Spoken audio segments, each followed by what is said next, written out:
tried a lot of different strategies to combat authoritarianism. In the 1970s in Chile, we tried to assassinate the president. And more recently, Donald Trump has tried by calling authoritarian leader Xi Jinping brilliant, everything perfect. And once again, we're at the drawing table. Because as BBC News explained in 2022, the United States tried to increase democratic morale in Cuba by instructing salsa classes. Because nothing says fighting authoritarianism like da-da-da-da-da-da-da-da-da.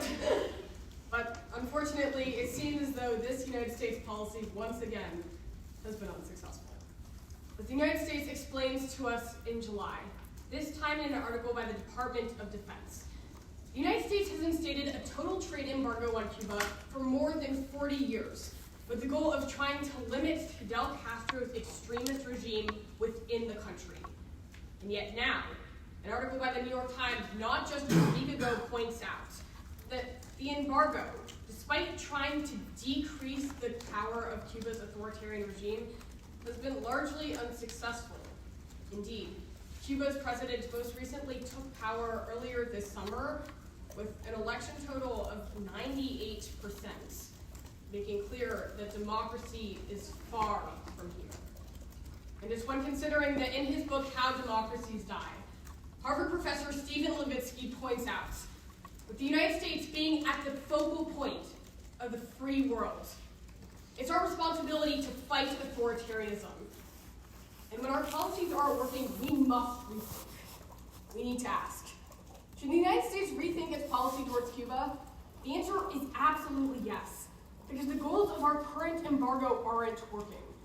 First, because they've only solidified the authoritarian government. Secondly, because they've increased Russia and China's axis of power. Before finally, because they've only harmed American farmers. But for the United States, part of the reason why we instated an economic embargo in the first place was because we thought by isolating Cuba economically, the people would rise up. But that was a miscalculation. So the first reason why the United States must rethink its policy towards Cuba is because it's only solidified the control of the government. The Chicago Booth School for Economics explains to us in August the United States reason by instituting a total embargo on Cuba. The result is that major economic leaders within the country, essentially the country's oligarchs, would then feel pressured by the government. And they indeed believed that the incredibly wealthy family of the Castros would be unable to continue such an authoritarian regime if all of their major donors were pressured economically. Essentially, they assumed that the wealthy class in Cuba would revolt. Yet, unfortunately, the trade embargo within Cuba has only affected the most vulnerable within their population. Unfortunately, the Washington Office for Latin America explains to us not 4 weeks ago, not only has it resulted in sky-high inflation within Cuba, to the tune of 34%, it's also ensured that most of hospitals within Cuba, more than 70%, are over 40 years old, harming the majority of Cuba's small businesses and local population, while as a result, the government has used this misfortune to demonize the United States, making it seem like an international ally, or rather enemy, was the problem, and therefore painting themselves as a savior. As a result, this is forced dependence from Cuba's population on their governments, seeing them as having no alternative choice. But instead of encouraging dissent within Cuba, this has only caused a toxic relationship. And yet, while the United States may have thought they were benefiting from Cuba's embargo, Xi Jinping and Vladimir Putin absolutely were. So the second reason why the United States needs to rethink its policy towards Cuba is because doing so has only increased Russia and China's axis of power. An article by Undersecretary of Defense Colin Kahl in the Biden administration, and with conversation of the defense blog War on the Rocks, explains to us back in 2022 that another reason why the United States wanted to instate an embargo on Cuba is they believed it would isolate it from the rest of the world, thinking that because the United States, being the preeminent global power, would have no capacity to interact with the country, as a result, no other nation would want to interact as well, essentially making Cuba an international pariah. But while this might have worked with our European allies, China and Russia have taken this as an invitation. The Center for Strategic and International Studies explained in February that Vladimir Putin it has used this to sell Cuba more than 10 billion barrels of oil year over year since the embargo started, while China has used Cuba as a way to move their Belt and Road Initiative forward in Latin America. As a result, they've used Cuba as a jumping off point, as a way to access wealthy nations throughout the rest of the continent. But as a result, this has only ensured that their axis of power has grown, enabling the United States' largest enemies while harming our own capacity. But finally, when many look at the Cuban trade embargo, we look at the impact on Cuban citizens. But the reality is that the American citizens themselves have also lost out. So the final reason why the United States should absolutely rethink its policy towards Cuba is because doing so has harmed American farmers. The Center for Economic Complexity explains the, you guessed it, complex economic situation back in August, that the final reason why the Cuban trade embargo was instated was because the United States was self-confident, believing that their own farmers, which sold more than $5.2 billion of produce to Cuba year over year before the embargo was stated, could find alternative forms of revenue across the international community. But the reality is, while that might be true in the short term, the United States has far more to gain by rethinking their strategy towards Cuba for the sake of our farmers. Indeed, an article by the Washington Post explains to us in October, in a simulation they ran, if the United States raised its trade embargo towards Cuba, the amount of trade that our agricultural farmers would see by removing the embargo alone by 2030 would be $50 billion of increased produce. This is because the reason the Cuban citizens would be so desperate for food and basic supplies, they would rush to the United States. Today, with the United States instating tariffs on virtually every country, this is something our farmers need more than ever, a new source of revenue from a desperate country. So when returning back to today's question, the U.S. rethink its policy towards Cuba? The answer is absolutely yes. And while the United States may have made some very questionable decisions when it comes to their diplomatic initiatives, Cuba and their people deserve a new chance. Congratulations on a great speech. Just a few questions. I want to start on a broad question about your entire speech. I want to make it clear, you're characterizing the current U.S. strategy towards Cuba as economic sanctions or a trade embargo, correct? Yes.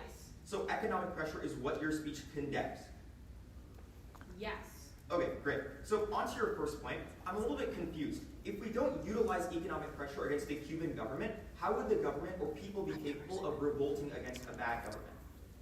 Well, my argument is that unfortunately the economic pressure that the United States has instated on Cuba has created an adverse effect, instead making the Cuban population dependent on their government rather than revolting. This doesn't mean that the United States has to completely accept Cuba as an ally. I think that would be a miscalculation and embolden an authoritarian government. Without current economic pressure that's being used right now, wouldn't the Cuban government be even stronger, and wouldn't it be harder for people to be capable of revolting? No, absolutely not. And we actually saw a brief example of this, because right before he left office, President Obama lifted up economic sanctions on Cuba. And as a result, we saw protests just later that week, because Cuban citizens saw that an ally was trying to help them fight for freedom. But it is just a few protests, but the government was still authoritarian and still oppressing the people. I don't understand how increased economic pressure would be a good way to or make the government less powerful. The reality is that we have waited more than 40 years to see this economic pressure yield something. But day after day, when we don't see any rebellion in Cuba, it's clear that this strategy hasn't worked. If we just keep throwing the same economic sanctions against the wall, there will be no progress. We know that this initiative has failed because nothing has happened so far. Okay, that's great. I want to move on to your second point really quickly. You made an argument about the fact that China and Russia are going to continue funding Cuba when the United States places economic pressure on them. But because China and Russia are currently struggling economically by themselves, wouldn't this mean that in the future, if we continue with the trade embargo, they'd be forced to depend on other countries across the western border? I don't think China's struggling economically at all. While they might have struggled earlier this year, it's forecasted by economists that the Chinese economy will grow by about 2% of their GDP this year. So I think they're doing fine. You know that feeling where you're really struggling to figure out what to do with your life, and also you're really missing your dead dog. So you decide to clone your dead dog so that you can communicate with your already dead dog from across the grave and ask it what you should do with your life, and it tells you to run for president and you listen? Me neither. But Javier Milei does.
Elon Musk, Javier attends his rallies brandishing a chainsaw, which is a stand-in for his economic policy, bringing us to our first area of analysis. The fact that Milei, like Donald Trump, is hoping to pursue economic stability through making radical budget cuts.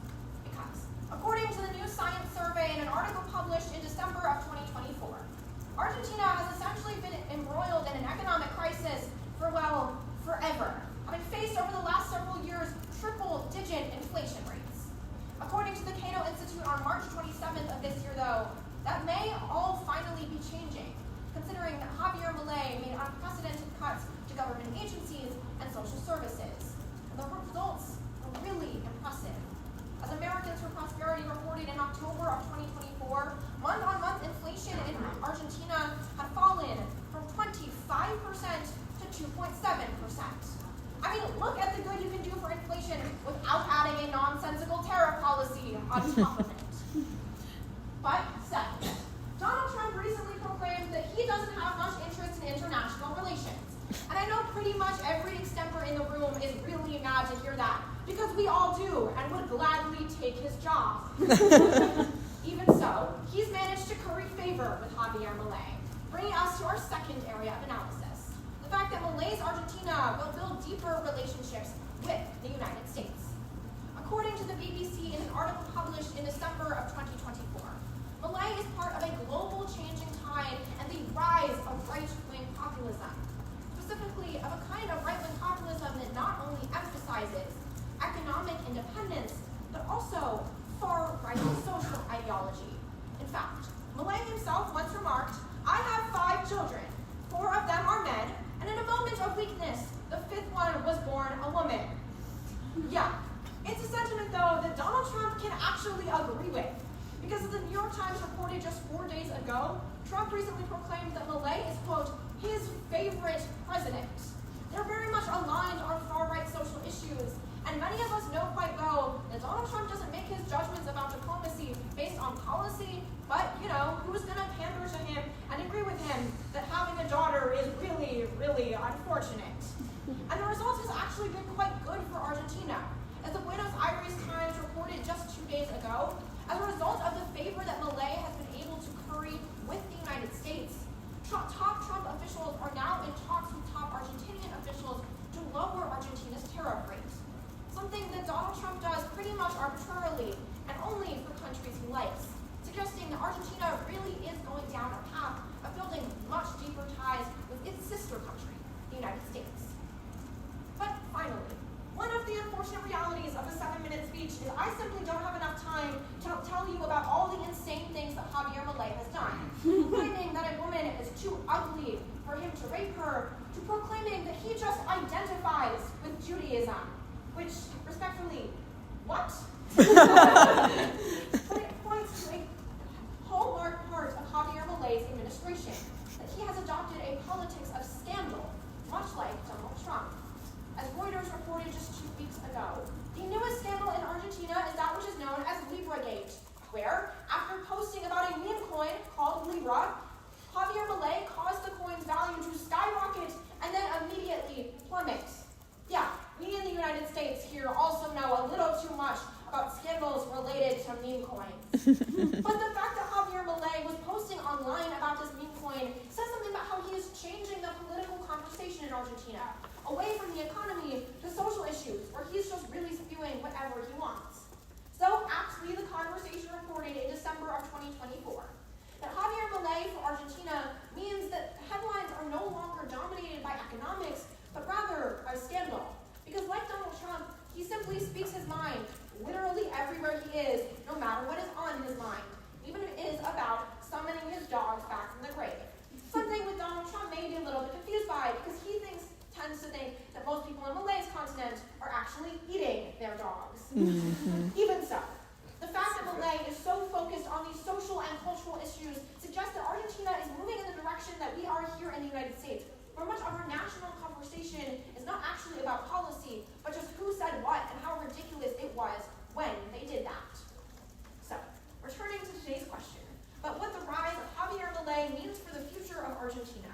The answer is that it means the creation of a state that in many ways mirrors Donald Trump's America. Because Like Donald Trump, Milei will pursue economic stabilization via radical budget cuts. He will build deeper ties with the United States and finally engage in a politics of scandal rather than more typical political techniques. I just hope that his dead dogs are proud of him. I'd like to start on your first point about radical budget cuts. Despite the fact that Javier Milei has actually opened up his country to international support, most notably with a $5 billion credit line deal with China just a few weeks ago, how is this like Donald Trump's America, where he's closed himself off to international trade? Yeah, that's a great question. So I would say the main similarity between Donald Trump's America and Javier Milei's Argentina really doesn't come down to trade. It comes down to this ideology that can be best represented with a chainsaw. You're completely right that they do take different approaches to trade, but it's also hard to say that we actually understand Donald Trump's approach to trade because it is literally changing hour by hour. What we do know is that they both want the government to spend a lot less money. Right, but understanding that Donald Trump has been cutting bureaucracy for the goal of decreasing the deficit, where Javier Milei has been doing it just to try and save his economy from ruin, how are these two similar situations? Yeah, I think they're similar situations because they both have the goal of stabilizing an economy through making cuts to the government. And while Donald Trump is arguing that he wants to do it to lower the deficit, another part of his argument is that expensive government spending is part of what's driving inflation. And that's also part of the core of Milei's argument. Right, and then just an overarching question. Your question asks about the future of Argentina, but understanding that Javier Milei's scandal politics are some of the reasons why its approval rating is down to the 20th percent. How can we say that this is actually going to be a trend that spans past his presidency if it's clear that voters are sick of it? Yeah, I would say consistently voters in Argentina have said that their top issue is the economy. And say what you will about Javier Milei and his dead dogs, but he's done incredible work for the Argentinian economy. And if voters continue to vote on that, then they're going to continue to end up with candidates like Milei who continue preaching a politics of scandal because it gets them attention. Right, but you just said that Javier Milei focuses on scandals above the economy. So what is it? Do Argentinian voters decide on scandals or the economy? They decide on the economy, but that doesn't change the fact that scandal is changing the Argentinian news media. Okay, thank you so much. In typical teenage drama, one of the worst feelings in the world is when your best friend becomes friends with your enemy. It can be annoying, unfortunate, and make you reconsider your entire relationship with them. And as we're unfortunately increasingly seeing these days, politics, global politics, is starting to look a lot like teenage relationships. As the Watson Institute at Brown University explains on April 16th, Brazil and Peru have been these best friends since 2003. Yet, turmoil is in sight. Because recently, Brazil gave asylum to Nadine Heredia, the former wife of Ollanta Humala, a corrupt president from Peru back in 2016. And they gave her asylum because she was running away from criminal charges in Peru, thus disobeying their potential alliance with Peru. And right now, Peruvians are incredibly mad. And when looking at the fact that their leader, Dina Boluarte, only has a 42% approval rating, she will do what the Peruvian citizens feel like doing. And when considering that this conflict between Peru and Brazil could have continent-wide ramifications, it becomes a matter of South American significance that we ask ourselves today's imperative question. How will Nadine Heredia's asylum in Brazil strain Peru-Brazil relations? And the answer is, it will damage three key initiatives that require the cooperation of both of these countries. Shown through first, bilateral trade. Second, a border crackdown. And third, environmental conservation. It seems that the only thing that politicians care about these days is money. But this issue is so deep that politicians will finally put money aside. The first way that Nadine Heredia's asylum will damage Peru-Brazil relations, and that is through the loss of bilateral trade. As the Council on Foreign Relations explains on April 11th, every single year, the two countries will engage of around $5 billion in bilateral trade. Brazil will enjoy the agricultural exports of Peru, and Peru will get some raw materials from Brazil for their manufacturing industry. But the question lies, why Brazil? In fact, Peru could just go to a neighboring country like Venezuela and get raw materials for much cheaper, especially since the Venezuelan economy isn't doing so hot. But the answer actually lies within political motives. Because as the Wall Street Journal explains just 4 days ago, in a recent press conference speech, Dina Boluarte said that she believes in the Brazilian system, meaning that this economic relationship has a political underline to it. But that political root is now being damaged by Nadine Heredia being given asylum. And thus, we will see very increasingly that the ramifications of this asylum process will be economic as well, as both Peru and Brazil will worsen their bilateral trade. But for my second way in which Nadine Heredia might strain Brazil-Peru relations, and that is through border crackdowns. As Graham Allison, a history professor at Harvard University, explains on April 16th, he looks to the United States and Canada, two countries that for many years had a strong border relationship, especially when it came to dealing with illegal immigration and a drug crackdown. But recently, when Donald Trump had to open his mouth and call Canada the 51st American state, that relationship soured, and ultimately, the efforts on both sides to actually secure the border dampened as well. And so we see this correlation that for border security efforts that require joint cooperation, the strength of the alliance between two countries is incredibly significant. And we see how that might be failing in Brazil and Peru. Because as the New York Times explains on April 7th, ultimately, Brazil and Peru engage in frequent conversation talking about how there should be a drug crackdown. In fact, right now, they have over 10,000 troops in place to deal with Brazil's First Republic cartel. But now with the alliance going sour, the future of this agreement may be at risk.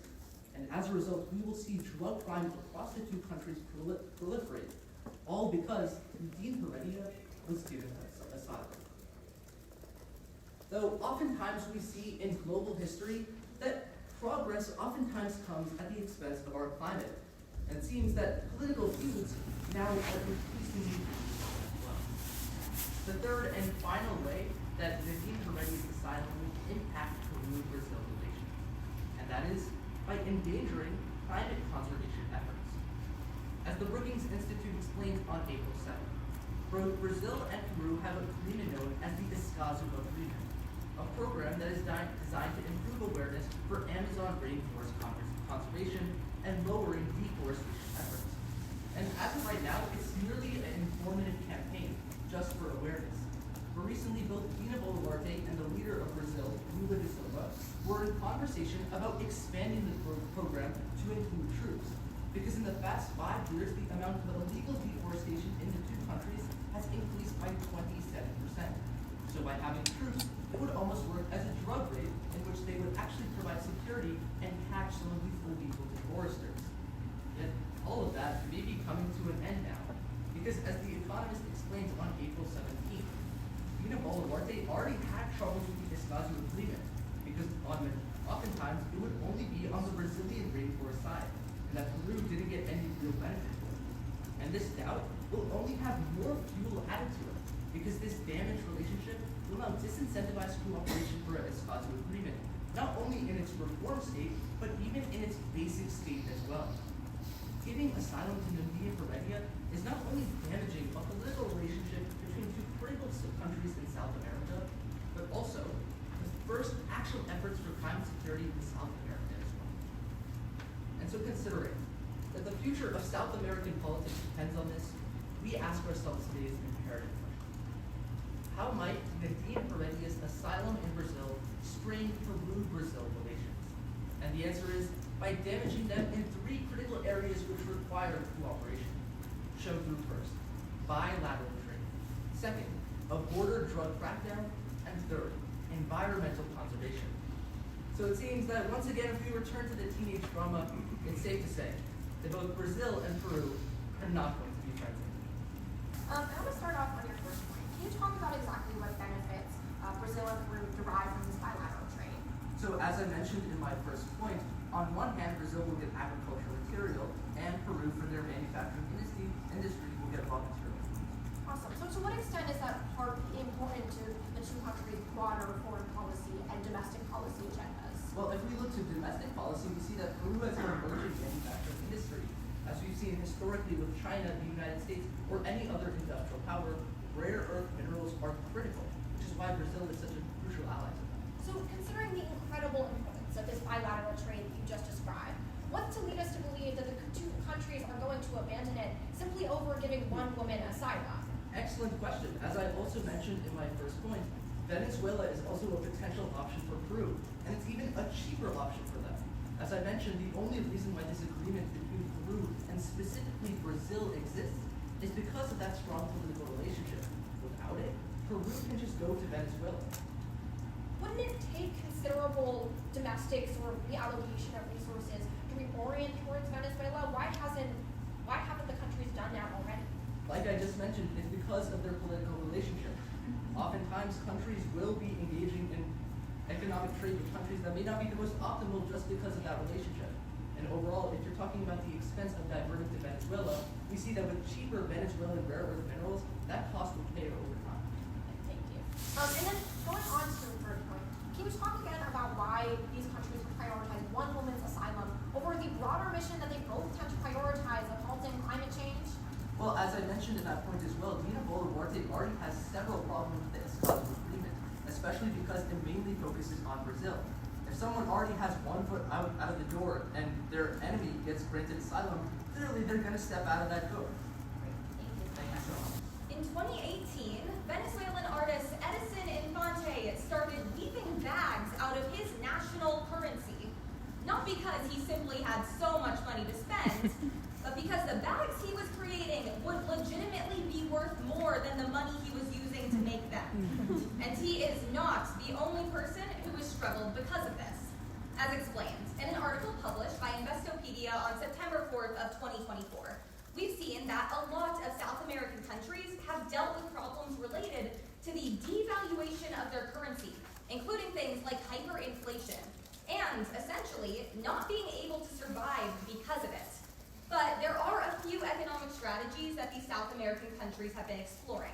Perhaps the largest being something known as dollarization, when a struggling economy switches over to the dollar as their main currency, something that has been proven to stabilize economies that are in a state of disrepair.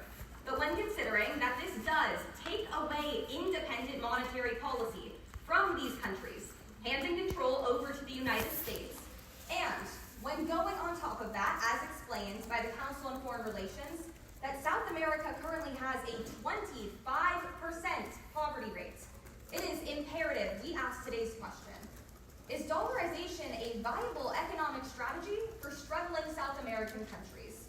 And the answer, a clear yes, because right now they need to take part. Something we can see in three key ways. First, because it can lead to an increase in international trade. Next, because it increases foreign direct investment. And finally, because it can decrease inflation. Dollarization doesn't have to be something that a country always relies on. We've seen countries go back and forth between dollarizing their economy. Specifically, we've seen a lot of them use it to simply get a leg up. And this is something that they can do, especially when it comes to trading with partners. Leading us to the first reason, why it's obvious that dollarization is a good strategy for struggling South American economies. And that's because it increases international trade. Currently, a lot of South American countries do not engage in a lot of international trade. Not necessarily because they don't want to, but because a lot of them simply don't have the resources to do so. Mainly because their own currencies aren't stable enough for other countries to want to trade with them. Two big examples of this being countries like Brazil and Argentina, which, as according to the Center for Strategic and International Studies, are two of the most closed-off economies in the world, only having their trade be worth 30% of their GDP, especially when compared to other countries like the United States, which trades a lot more in order to get ahead. However, dollarization can help in this respect, mainly because by dollarizing, these countries become a lot more viable for international trade. Something we saw with Panama in 1904, when they chose to dollarize. As explained by St. Louis University in a study published on September of 2024, we saw that this dollarization led to an increase in international trade by nearly $2 billion, because Panama therefore seemed like a more appealing trade partner. Ultimately, all South American countries can go through this, allowing them to get resources from the rest of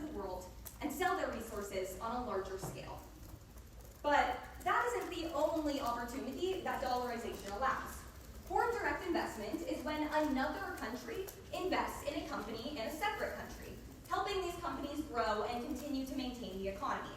Leading us to the second reason why it's clear that dollarization is a viable economic strategy. And that's because it allows for increased foreign direct investments. A lot of companies, and all of these companies in South America, are struggling currently because their government doesn't have support systems in place to help them. As explained by the OECD, we've seen that 90% of companies in these South American countries are small to medium size, meaning that they're not large enough to actually work on their own. And because of this, they're not often able to expand outside of South America. But that's exactly where foreign direct investment comes in, mainly because FDI helps small companies grow up to be larger, something we've already seen happening in other countries that have adopted dollarization. As explained, this time in an article published by St. Helens University on September 27th of 2023. We saw this in Ecuador when they dollarized in 2001, leading to an increase in foreign direct investment from other countries by nearly $540 million. All because Ecuador, now relying on US currency, seems like a more reliable place to invest. In the end, helping Ecuadorian companies build up from the ground, and also stabilizing the economy with local businesses. But finally, a significant problem that a lot of Latin American or South American countries have been facing is the fact that their currency is so devalued that inflation reaches all-time highs, leading us to the third and final way, in which it's obvious that dollarization will help these countries, and that would be by decreasing inflation.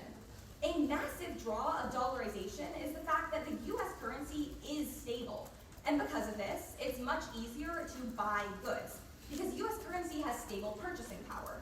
A big reason that inflation is so large in South American countries is because of the devaluation of their currency. And when your currency is devalued, it doesn't go for as much. For example, $1 could have gotten you a pack of Sour Patch in the 1990s, but now $1 could not cover one pack of Sour Patch, ultimately meaning that the US dollar has been devalued over time because it has less purchasing power. This is exactly what's happening in South America. Ultimately, one of the best ways to fix this is, as according to Foreign Policy magazine on May 7th of this year, relying on the US dollar, which is not as easily devalued as these other foreign currencies, meaning that inflation would decrease, something we once again saw in Ecuador when they dollarized, with inflation jumping from 90% in the year 2000 to 6% in the year 2001. So, when returning to today's question, is dollarization a viable economic strategy for struggling South American countries? The obvious answer is yes, because they need it right now to get back on their feet. Something we saw in 3 key ways. First, because it helps fix all of these international trade affairs. Next, because it increases foreign direct investments.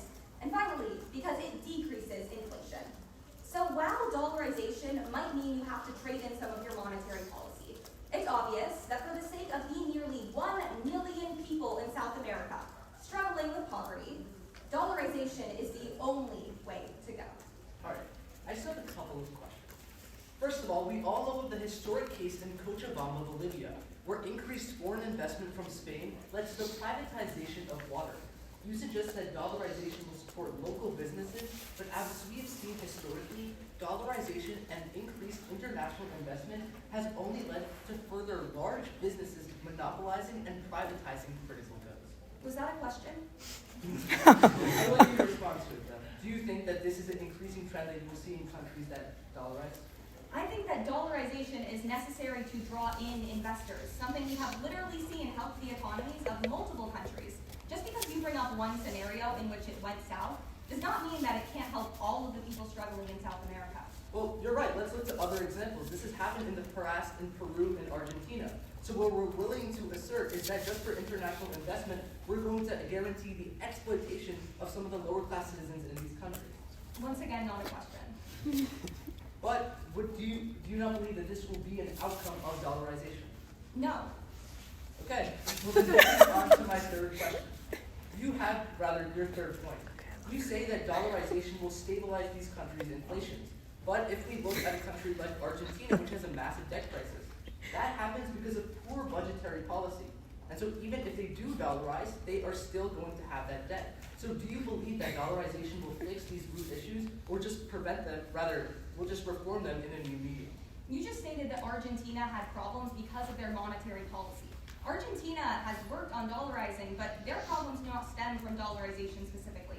They stem from the fact that their government has poor policies towards economics. In the end, dollarization is a stepping stone, but it is not a silver bullet into fixing all economic struggle. But it is something that will significantly help these South American countries in the beginning.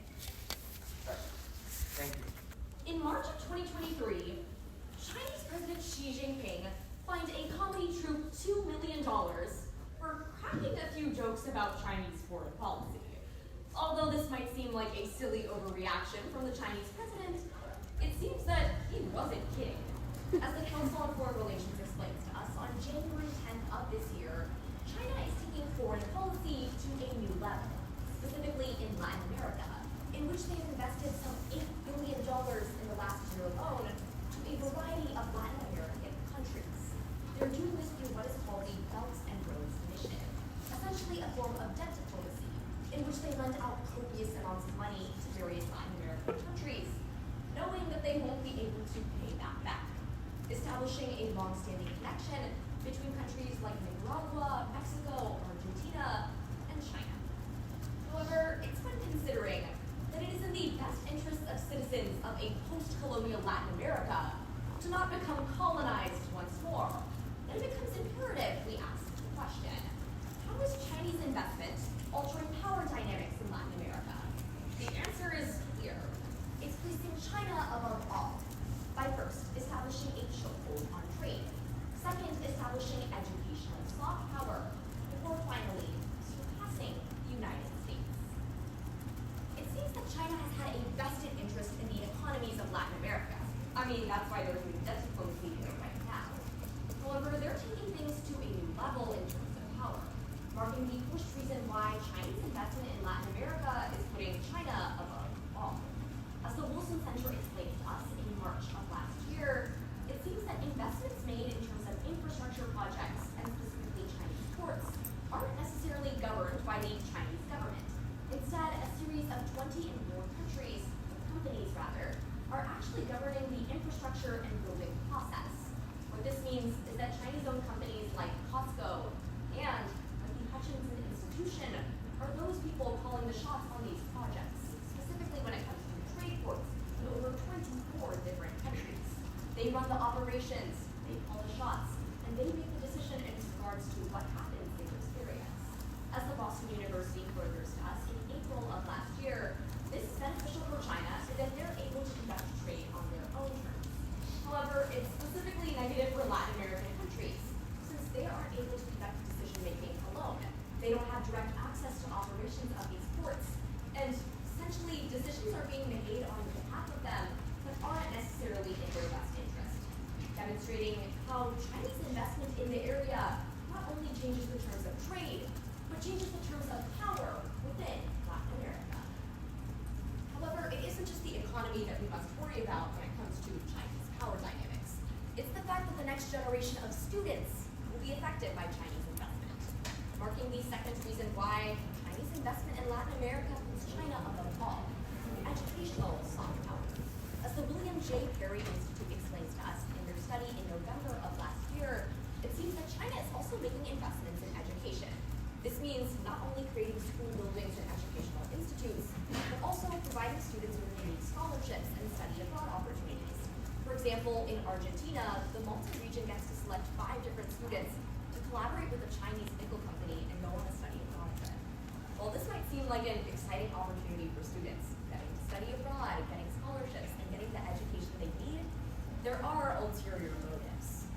Specifically, as the Brookings Institution explains to us just last year, it seems that the curriculums China is placing within the schools that they build and the educational opportunities they create align with Chinese Confucius institutes, meaning the curriculum is designed to teach Chinese history, teach Chinese language, and teach Chinese culture. What this does is that it ensures the next generation of students have an engraved cultural understanding of China, and therefore a somewhat supplemental pressure towards them.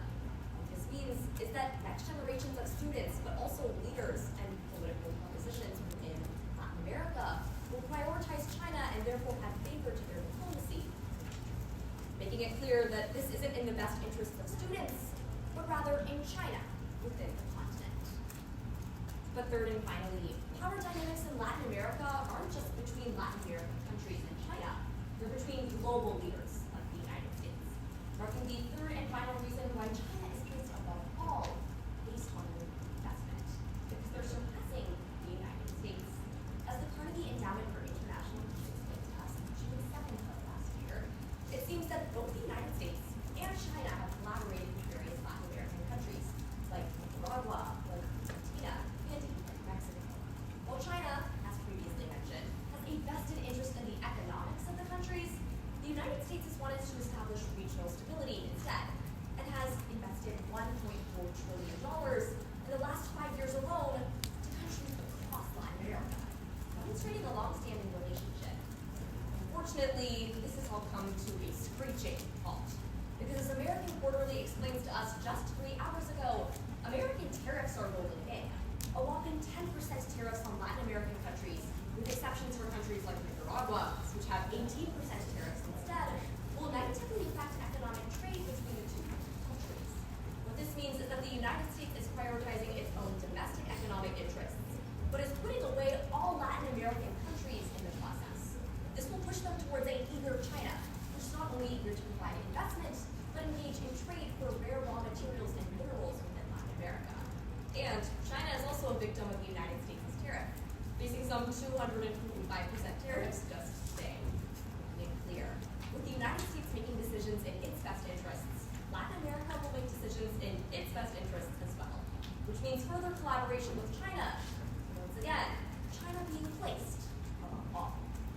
So let's then returning to the question, so that the post-colonial Latin America doesn't become colonized again, it becomes imperative we must ask the question, how does Chinese investment in Latin America alter power dynamics in the region? The answer is clear. It puts China above all. Through first, establishing a chokehold on trade ports. Second, creating educational soft power. Before finally, surpassing the United States. Although Xi Jinping wasn't joking about foreign diplomacy with Latin America, it's critical that the international community continues to follow it up, so that colonization doesn't occur once again. So let's start with your second point. You talk about educational soft power, specifically the idea that having more knowledge of China will make people more inclined to ally with it, correct? Yes.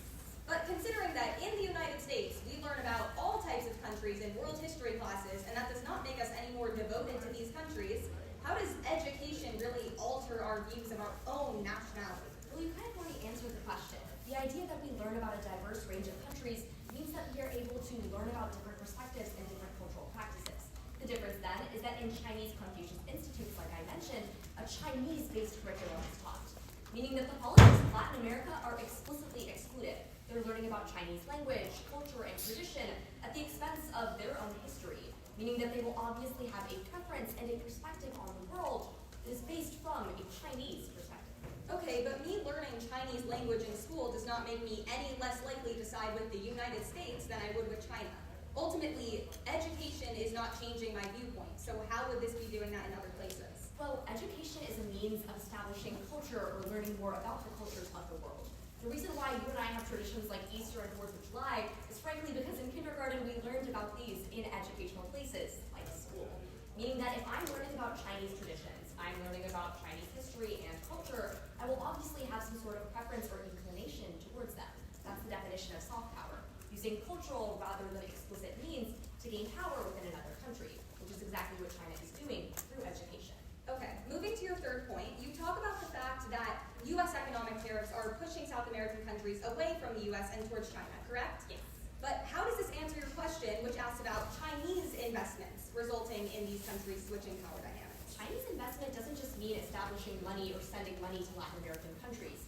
It means the actions that China takes in order to have a better proposition within Latin America, meaning that establishing better trade relationships with them and the investment that is already occurring is actually causing them to move away from the United States and establish power for China.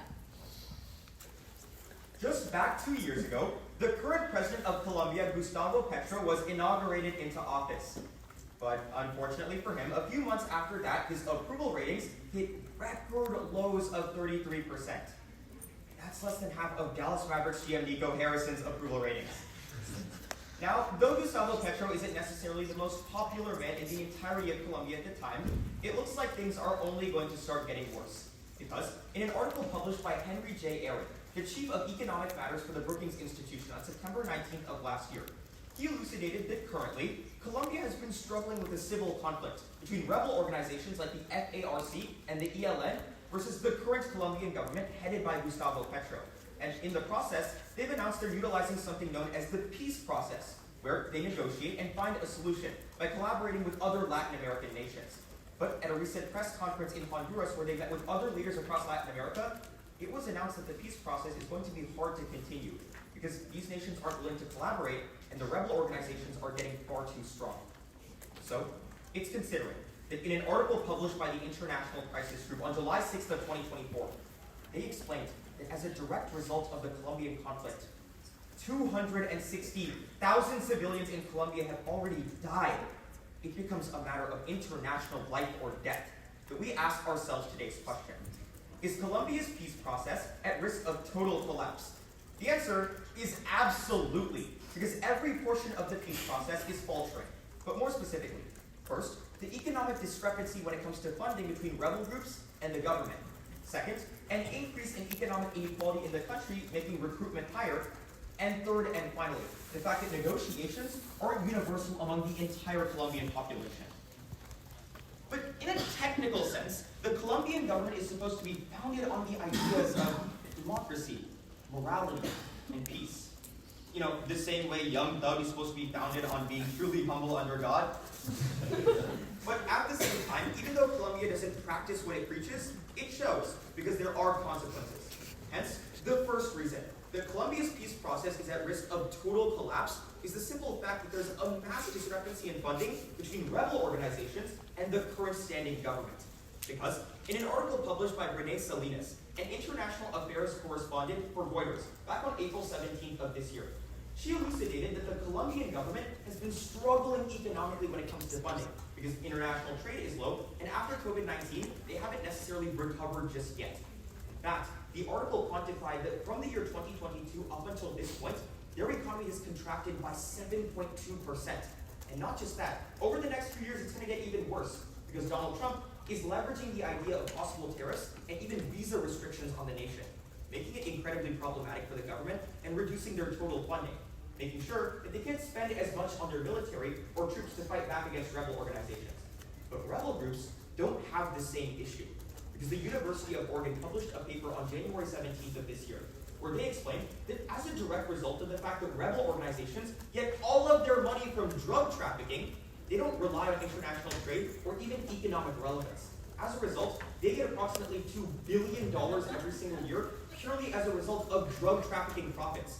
So their funding is high, but the government's funding is too low, meaning that it's hard for them to leverage economic relevance against rebel groups, making sure that they're not going to find peace anytime soon. But recently, inflation across the world has been really, really high. It's to the point where Donald Trump announced that he's changing his favorite hobby of golfing away to swimming. We're all picturing Trump in a Speedo, right? Now, though that's a grotesque image, something that looks a lot worse is inflation in Colombia and economic issues. So, this second reason, that Colombia's peace process is at risk of total collapse is simply due to the fact that economic inequality increases the risk of recruitment.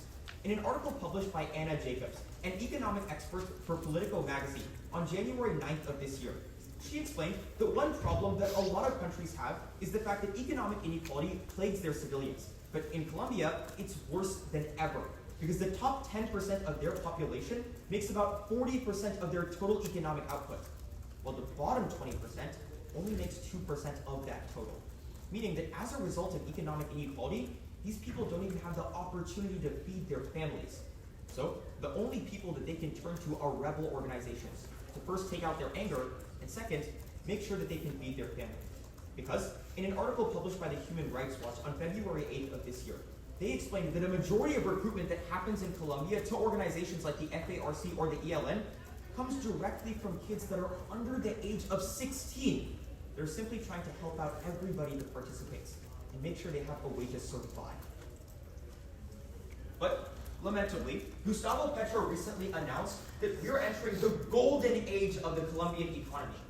And unfortunately, he might have been right, because things start to turn golden when the sun is setting on them. Hence, the third and final reason that Colombia's peace process is at risk of total collapse is simply due to the fact that negotiations don't apply universally across the country.